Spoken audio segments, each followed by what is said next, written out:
네, 여러분 안녕하세요. 카메리카노입니다. 이제 제 채널도 조금씩 욕심을 내는 네, 어쨌든 제 주변에서 미국차, 캐딜락, GM사, 미국 차에 대해서 가장 잘 알고 많이 아는 박프로와 함께 오늘은 작업을 하는 날입니다. 그래서 1차적으로 점검을 기본적으로는 한번 마쳤었어요, 박프로를 통해서. 근데 그날 이제 부품을 주문하고 그 당일날 벨트가 날아가 버렸죠. 그래서 제가 저번에 올렸던 그 쇼츠처럼 딱 그 상황이 당일에 벌어졌고, 그래서 그때도 박프로가 와서 잘 수습을 해줘서 덕분에 일단 한번 넘어가고, 그러고 이제 오늘은 그 외에도 이제 필요하다, 교체를 무조건적으로 해야 된다, 그런 부품들은 오늘 이제 한꺼번에 다 교체를 진행을 하려고 합니다. 지금 1번으로 작업하는 거는 뭔가요, 박프로님? 우리 저기 이거 그 배선 하이텐션 코드라고도 하고, 상태가 출고품입니다. 우리가 보통 알고 있는 점막 코일이에요. 이게 이제 BMW 건데 거의 다 이런 식으로 일체형이에요. 이게 점막 코일이고, 여기 배선이고, 여기가 플러그가 이렇게 꼽히는 거고. 근데 얘 같은 경우는 조금 옛날 방식이라 점막 코일이 따로 있고, 코일이 있고, 배선을 타고 플러그로 가요. 근데 지금 우리가 배선을 바꿔줄 건데, 사실 이 미국 차들 점막 코일이 내구성이 굉장히 좋은 편이라서 미국 기준으로 막 20만 마일 타는 차들도 있더라고요, 점막 코일이. 근데 그럼에도 바꾸는 이유는 뭔가요, 그러면? 우린 지금 배선을 바꾸잖아요. 배선을 바꾸니까. 이건 이제 튜닝의 개념인데, 그 튜닝이라고 하면은 막 소리를 크게 하고 휠을 바꾸고 이런 걸 주로 떠올리잖아요. 그렇죠. 근데 원래 애시당초 튜닝은 그런 뜻이 아니고, 엔진이 건강하게 잘 돌아갈 수 있도록 조율을 해준다. 우리 기타 튜닝한다 그러잖아요, 소리 잘 나게. 그렇죠. 그런 개념이에요. 얘는, 이 하이텐션 코드는 오래되면 안에 저항값이 바뀌어요. 근데 얘는 8기통이잖아요 8개가 일정하게 나와줘야 8개가 박자가 되게 잘 맞아 떨어지는 그런 거거든요. 그래서 인젝터도 분사 편차나 이런 게 때가 쌓여서 그런 게 생기기 전에 연료 첨가제도 주기적으로 좀 써주셔라, 이렇게 이야기를 하고 있는 거고. 그래서 지금 현재는 플러그랑 점화 배선을 교체를 할 거다. 근데 너무 높다. 나 이렇게 높은 차 잘 안 해서. 독일 차들은 이런 호스 나부랭이 이렇게 노는 거 용납 안 되거든요. 근데 얘네는 그냥 다 이렇게 비비게 그냥 막 놔요. 그래도 문제 안 생겨. 이거 진짜 대단해. 지금 저것도 기술이지. 브라켓 설계할 원가로 호스를 튼튼한 걸 쓴다. 근데 저 뒤에 건 진짜 어떻게 빼지? 너무 높아. 저도 한번 이 엔진룸을 닦아봤는데, 그냥 그렇게 닦는 것만 해도 확실히 높더라고요, 차가. 보시면 이렇게.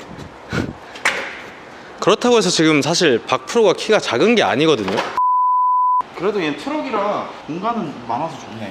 제 차는 이거 코일 배선 빼려면 진짜 욕 나와요. V8이어도 확실히 공간이 좀 넓어서. 공간 제약이 확실히. 그럼 뭐야, 안 빠져. 공간만 넓은 걸로. 184의 박프로도 배터리 위에 올라가서 작업을 해야 되는 그런 수준입니다. 이거 왜 이렇게 안 빠져? 힘 좀 써봐. 이거 뭐야, 이거 과자다.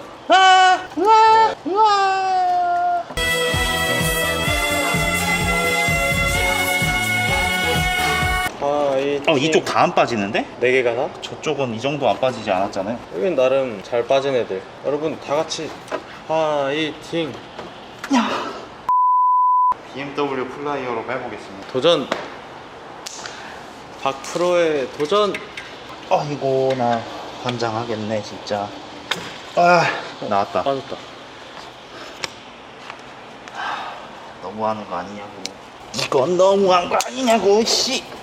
이건 너무한 거 아니냐고. 여러분, 이래서 전문가한테 맡겨야 됩니다. 이거 일반인이 공부도 없을 거고, 이렇게 변수가 생기면 막히기 딱 좋거든요. 10년 이상 한 사람도 이렇게 고생하는 걸, 이래서 전문가한테 무조건 맡겨야 된다.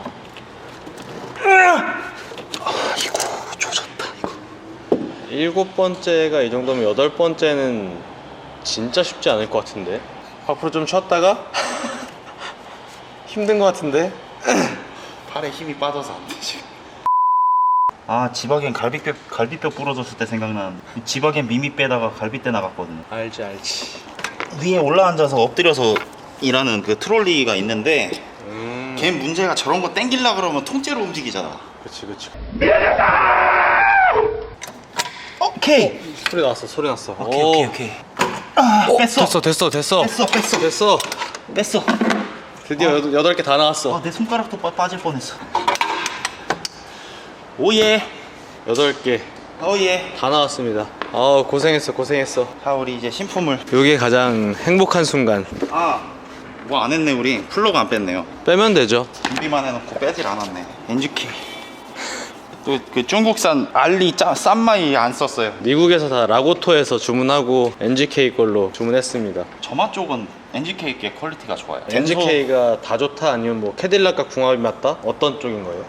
그냥 NGK가 다 좋아요. 아마 튜닝 고인물들은 아실 거야. 터보차 세팅하고 이러면 HKS 플러그 이런 거 끼거든요. HKS 슈퍼파워인지 뭔지 엄청나게 비싸요. 근데 이 NGK 특정 제품에다가 라벨링만 바꾼 거거든요. NGK는 그냥 믿고 쓰는 거예요. BMW, 벤츠 뭐 상관없고. 진리 행스트 이런 느낌이구나 거의. 박프로가 그렇다면 그런 거. 프라그를 빼야 된다. 박프라그. 요거 중요합니다. 이 뿌라그라고 해줘야 맛이 살아요. 뿌라그. 다이 하는 분들이 가끔 있던데 뭐 유의해야 된다거나 뭐 그런 부분 따로 없는 건가? 확실히 조이셔야 돼요. 조임에 있어서. 네, 논란의 소지가 있는데 토크렌치를 따로 또 구입을 해서 조이시더라고요. 근데 그렇지, 토크를 모르다 토크렌치로 조여야 되는 플러그가 있고 토크렌치를 쓰면 안 되는 플러그가 있어요. 무조건 토크렌치를 쓰는 게 아니구나. 네, 점화 플러그 만드는 회사에서도 그렇고 자동차 제조사도 그렇고 조임 토크에 대해서 규정을 해놓는데 그랬다가 플러그 뽑힌 차들이 상당히 있거든요. 그래서 저는 점화 플러그 같은 경우는 토크렌치를 사용하지 않아요. 이렇게 또 하나 배워가네요. 그러니까 토크렌치 안 쓴다고 무조건 뭐 다 나쁜 것도 잘못됐다거나. 아니고, 네. 내가 이럴 줄 알았지. 왜 뭘 또 이럴 줄 알았지? 연장 안 들어간다. 공간 레알 안 나온다. 아파. 진짜 박프로 엄청 고생하고 있습니다. 지금 저거 하나 시작하는 단계인데 사실 이제 가끔 정비하는데 눈이 필요할까라는 생각을 좀 할 때가 있어. 저거야말로 이 신품 구품이 진짜 딱 까서 보면은 보이는. 이러고 뺐는데 플러그 전주인이 갈았으면 플러그가 나왔나 본데? 나왔네. 플러그는 교체를 했네.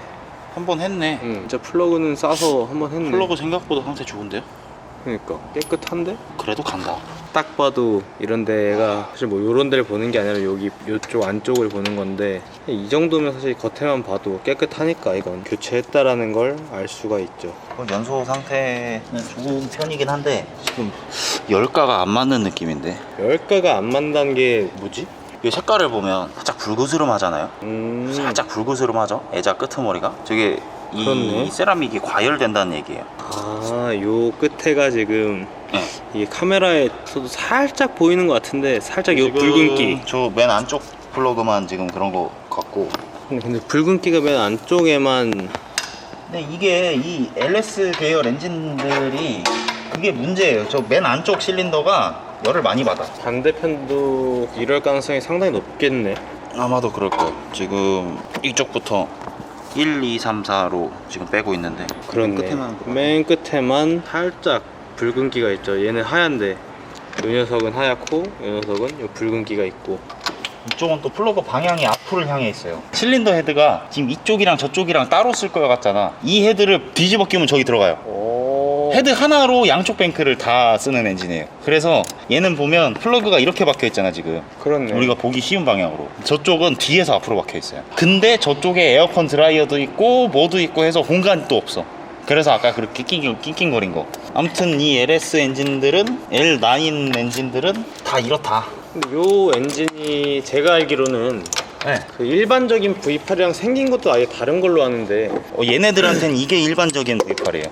우리가 보통 보는 세상 온갖 것들이 다 달려있는 독일제 V8이 걔네 눈에는 이상한 물건인 거지. 왜냐면 얘네 6200cc V8로 독일 차들은 뭐 벨브트로닉도 달려있고 뭐 바노스니 뭐 벤츠에는 뭐 캠어저스터 이런 것도 있고 온가지 신기술이 막 다 들어가 있잖아요. 직분사에다가. 근데 얘네는 직분사 출시하기 전에 이미 6200cc로 450마력, 500마력 만들었거든. 양산형으로. 그치. 근데 이거 VVT도 없고 캠샤프트도 하나밖에 없고 완전 고리적 방식의 엔진으로 그렇게 하고 있는 거거든. 사실 헤드에 문제가 많다고 하는데 헤드 같은 경우는 고급류 사용하고 LPG 개조 안 하면 잘 안 망가져요. 미국 애들은 막 30만 마일, 40만 마일을 무고장으로 타는데 왜 유독 한국에서는 헤드가 약할까? 그런 거죠. 뭐 운행 환경이 안 맞는 걸 수도 있고 여러 가지 문제가 있겠지만 아무튼 내구성도 장난 아니고 얘 오일이고 물이고 안 새잖아요.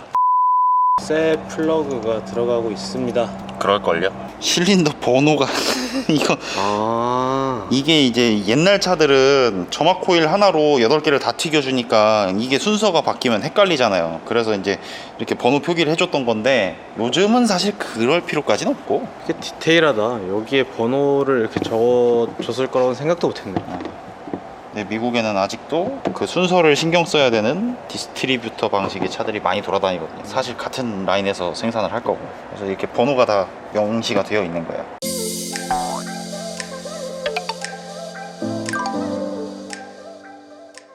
운전석 쪽은 1357번 실린더고 이쪽은 짝수 2468. 이게 도움이 될지는 모르겠는데 점화 순서랑 실린더 넘버 이게 궁금하신 분들은 그냥 구글에다 이렇게 치면 돼요. 이 엔진은 L9 계열, LS 계열이라 이렇게 딱 치면 지금 여기 쉐볼레 LSX 나오잖아요. 간단하게. 네. 1, 2, 3, 4, 5, 6, 7, 8번으로 실린더 넘버가 되어 있고 여기 점화 순서 18726543. 그러니까 뻥뻥 뻥뻥뻥뻥뻥뻥 이렇게 터지는. 그런 분들 계시더라고. 여기 이분도 마찬가지인데 그 OBD 단자 꼽아서 쓰는 그 간이 진단기 있잖아요. 몇 번 실린더 실화인데 몇 번 실린더인지 내가 알게 뭐야. 그럴 때 필요한. 사실 어떻게 보면 어떤 메이커는 1, 2, 3, 4, 5, 6, 7, 8이고 어떤 맞아, 메이커는 맞아. 1, 2, 3, 4, 5, 6, 7, 8이고 어떤 메이커는 여기부터 1번이고 그러니까 맞아, 맞아. 이거 다 외울 수가 없어요. 그리고 사실 반대로 생각하면 이렇게 검색만 해도 다 나오는데. 어떻게 외웠다가 실수하는 것보다는 맞아. 확인차 보는 거지. 이런 잡지식이 나쁜 건 아니다. 만약에 뭐 다이를 하신다거나 혹은 내 차가 궁금하다 하면 방금 박프로가 말한 것처럼 엔진 이름에 뭐 파이어링 오더 이렇게 검색. 파이어링 오더 그거를 구글에다가 검색하시면 다 좋은 정보로 나옵니다. 이거는 좀 지금 봐도 신기한 것 같은데. 수분 들어가지 말라고, 우전 생기지 말라고 그 실리콘 마감된 거예요. 인지케이크 좋아요. 디테일하네. 이거 다른 회사 제품은 이렇게 마감이 안 돼 있어요. 지금 방금 말한 게 이 부분, 이 끝부분에 지금 다 실리콘 마감 처리가 다 되어 있습니다. 이런 건 근데 진짜로 확실히 몇 푼 아끼는 거보단 몇 푼 더 쓰고 좋은 걸 쓰는 게 확실히 좋은 것 같아요. 지금 보시면 막 거의 100%가 엔진룸에 들어갔어요. 이런 느낌으로 작업을 하고 있는 거라. 됐어! 오, 성공. 걸었어. 성공. 걸었어. 반성공. 박프로 고생이 많다. 오케이. 성공. 됐어. 끝. 고생했어. 그럼 요렇게 지금 어쨌든 라인이랑 플러그랑 교체를 했는데 차주가 뭔가 체감한다거나 그럴 만한 게 있나요, 이게? 플러그 상태가 막 안 좋았으면 네. 뭐가 좀 있을 텐데 이건 사실 뭐 그렇진 않을 것 같아요. 보통 근데 이제 안 좋을 때 교환을 그럼 한다. 그럼 이제 어떤 것에서 좀 체감을 하게 되죠? 출력의 개선이 있죠. 출력의 개선이 네, 출력의 개선이 좀 있지. 확실히 차주가 느낄 수밖에 없네. 출력의 개선. 온다는 아니라도. 그치 뭐 200마력이 400마력 되고 막 이런 개념이 아니니까. 그치.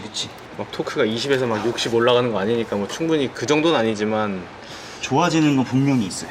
내가 계속 타던 차라면 진짜 감각이 무딘 사람이 아니라면 충분히 느낄 정도는 된다. 그리고 연비 부분도 있고. 다음은 저를 길바닥에 주저앉게 했던 퓰리 요 녀석을 교체를 할 거고. 저것도 사실 교체한 거지. 그치 사실 이미 저거는 이거 교체한 거. 교체를 했죠. 스페어 개념으로 해서 급한 대로 박프로가 달려와줘서 생명 연장의 꿈을 부품 주문한 날에 그게 너무 짜증난다. 주문한 날에 나는 분리 지랄하고 자빠졌네. 플리도 다 주문해서 왔습니다. 짠. 이도류. 마데인 캐나다. 이런 건 뭐 사실 쉽잖아요. 길바닥에서도 하는 일인데. 그렇다 볼 수 있죠. 아, 다시 생각해도 아찔하다, 아찔해. 씨. 이 녀석은 이렇게 나오고 카메라에 잘 나오라고 또 위치 맞춰놨죠. 위치 기가 막히네. 갈았다. 컨티넨탈 멀티 V 세핑. 오늘 우리는 세트로 교체하지 않고 요 아이들러랑 벨트만 갈았어요. 이게 전에 타던 분께서 텐셔너는 새 걸로 갈아놨기 때문에 텐셔너까지 굳이 갈지 않았고, 근데 요 놈을 너무 저렴한 친구를 사용한 나머지 얘가 이탈됐었죠. 그래서 너무 저렴한 걸 쓰면 안 된다. 끝났다. 이 쇼바가 지금 이렇게 올려보면 잘 버티고 있는 것 같은데 왜 교체를 해야 되나요? 설명 끝. 얘가 사실 다 죽었죠, 이 힘이. 너무 약해요. 지금 날씨가 따뜻하니까 얘가 압이 조금 더 올라와서 살아있는 것처럼 보이는 것뿐. 새 거를 껴보면 사실 차이가 확연하게, 이거야말로 진짜 차이를 느낄 수 있겠다. 그쵸. 이 정도면. 한놈 주식이. 자, 한번 놔보세요. 뭐야? 아, 겁나 세네. 자, 하나는 스페어. 하나만 했는데 차이가 이렇게. 자, 하나는 스페어. 이거 두 개 하면은 또 이거 쫙 이렇게 될 거예요. 아, 그렇네. 알아서 잘 열리네. 하나는 스페어. 되게 빠르고 쉽게 쇼바 끝. 이 뒷창문 쇼바 끝났습니다.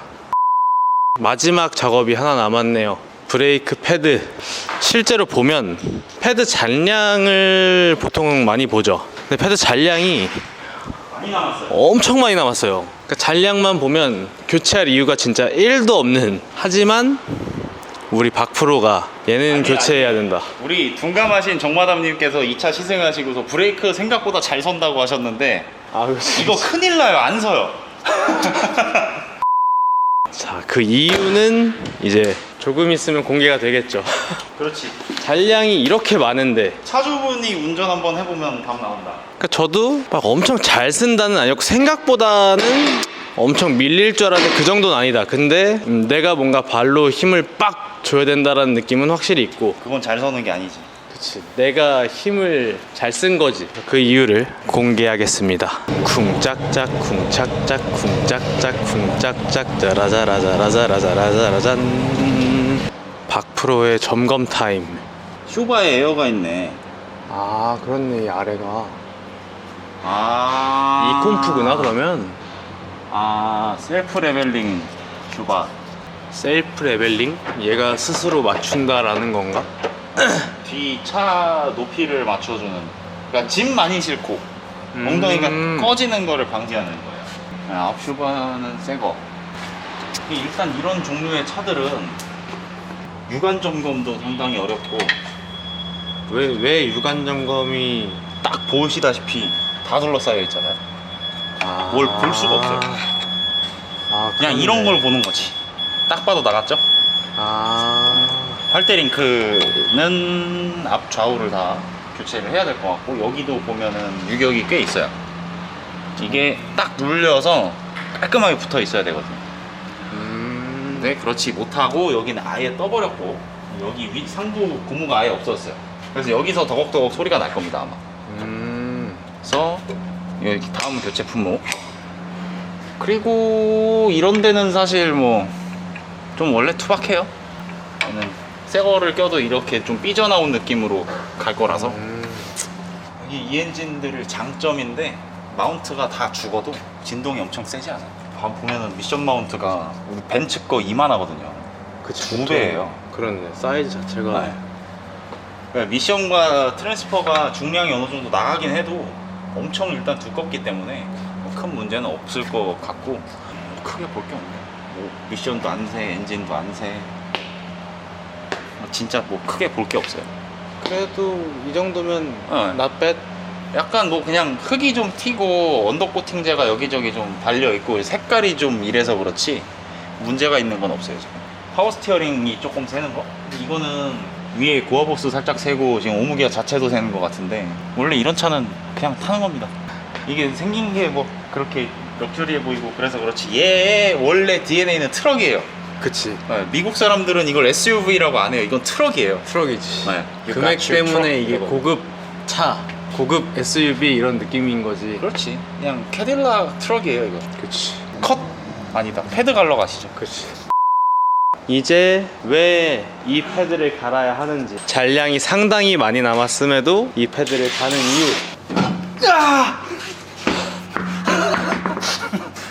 아니 이 반응 뭐지? 해도 너무 무겁네 진짜.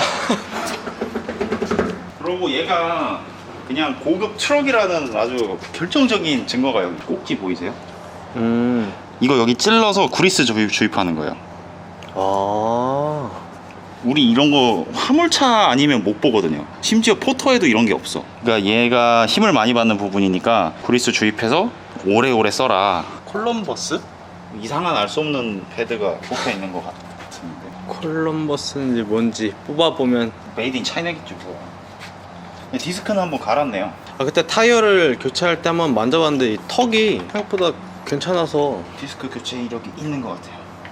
확실히. 물론 제가 전문가는 또 아니니까 그러지 않을까라는 생각을 한번 하긴 했는데. 완전 새 거잖아. 그러니까 이렇게 완전 새 보면 건데 이런 거 본 적 있어요? 글씨가 너무 구린데?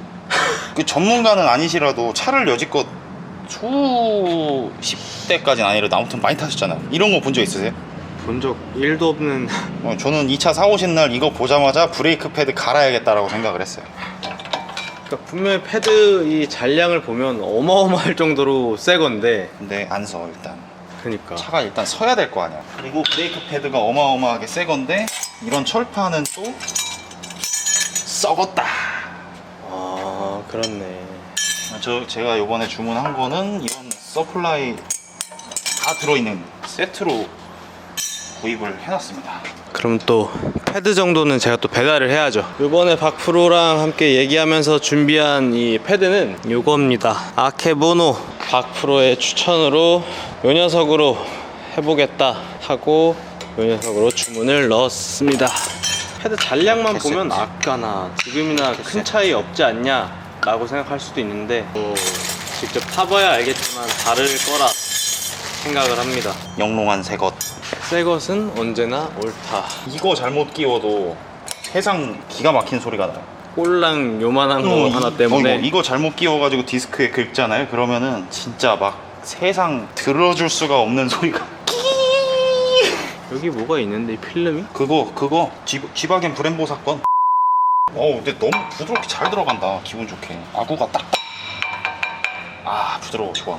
요런 타입 캘리퍼들은 패드 교체하면서 점검을 꼭 해줘야 돼요. 이 슬라이딩 핀이 윤활이 잘 되는지 조금이라도 뻑뻑하고 문제 있는 것 같은 느낌이 있으면 뽑아서 안에 그리스 새로 다 넣어줘야 되고, 그리고 이 패드도 사실 움직임이 과하게 뻑뻑하면 이것도 문제 야기를 해요. 그래서 이런 거 꼭 봐주고, 그리고 피스톤 리턴 시킬 때 부드럽게 잘 들어가는지. 부드럽게 안 들어가고 힘이 과하게 들어간다 그러면 얘는 고착된 캘리퍼예요. 그 전에 우리 저기 운영이 형 디스커버리 살 때 제가 그랬잖아요. 이 차 조지면서 산 차라고 사면 안 된다고. 그 차는 여기가 빨겠어. 걔가 빨개진다고. 얘가 스틸인데도 여기가 녹이 안 쓰는 이유는 얘 코팅이 돼 있어요. 근데 그게 다 타서 날아갈 만큼 여기가 열이 먹은 적이 있다. 많이 받았다. 둘 중에 하나지. 신나게 밟으면서 다녔거나 캘리퍼가 고착됐거나 그런 겁니다. 지금 그냥 봐서도 얘는 정상이에요. 여러분 들으셨죠? 지금 이거는 사실 어떻게 보면 짬밥이에요. 중고차 살 때 꿀팁이죠. 짬밥입니다. 캘리퍼가 물론 뭐 요즘에 칠해 놓는 것도 있고 뭐 그렇지만 그런 경우의 수를 다 포함하면 당연히 한도 끝도 없지만 이 캘리퍼가 그런 경우도 있었어요. 연비가 안 나온다고, 출력이 안 나온다고, 산소 센서고 뭐고 다 갈아 제낀 거야. 범인은 이거였어요. 제가 그런 건 아니고. 그런 사례가 있습니다.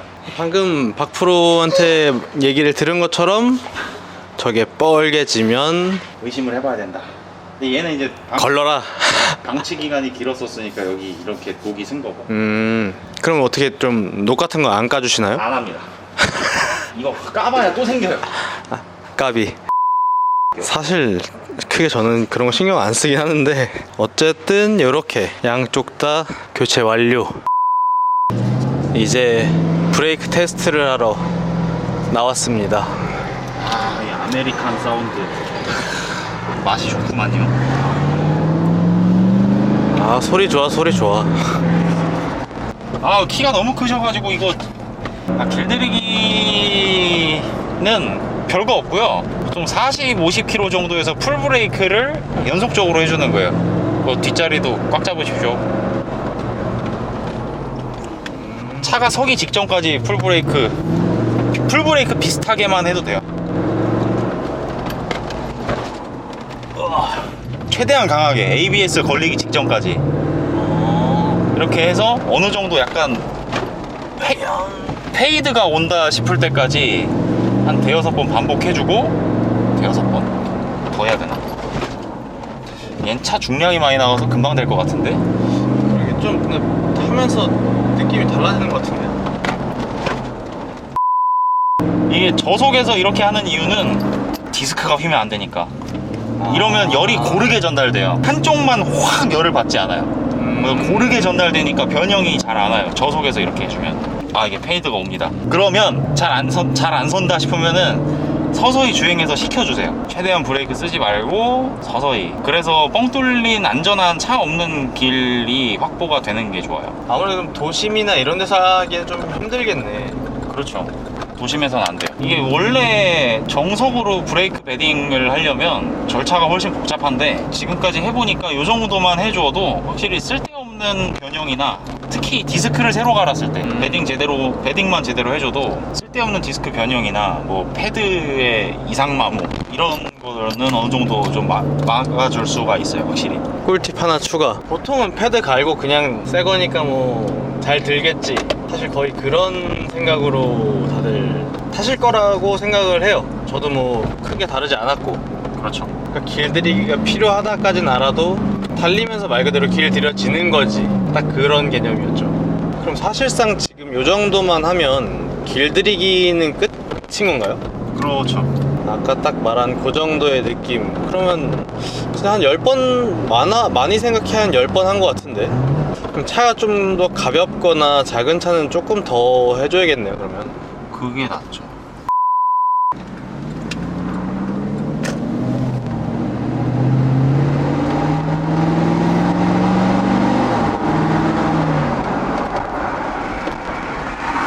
아, 얘 확실히 얘가 잘 들어. 그죠? 네, 확실히 잘 들어요. 이게 확실히 아까 지금 딱 2번 밟아봤는데 브레이크를 원래 껴져 있던 거, 그 중국산 껴져 있던 거보다 압도적으로 잘 쓰고 발에 힘이 일단 덜 들어가는 게 느껴지니까, 아, 이게 패드 하나 바꿔도 차이가 크네요. 전 패드는 힘을 준다고 생각하는데도 제동력이 생각만큼 안 생기니까 걔는 진짜 내가 시게 밟아야 되잖아. 밟는다 하고 밟아야 이제, 그럼 얘도 이제 쓴다 하고 쓰니까.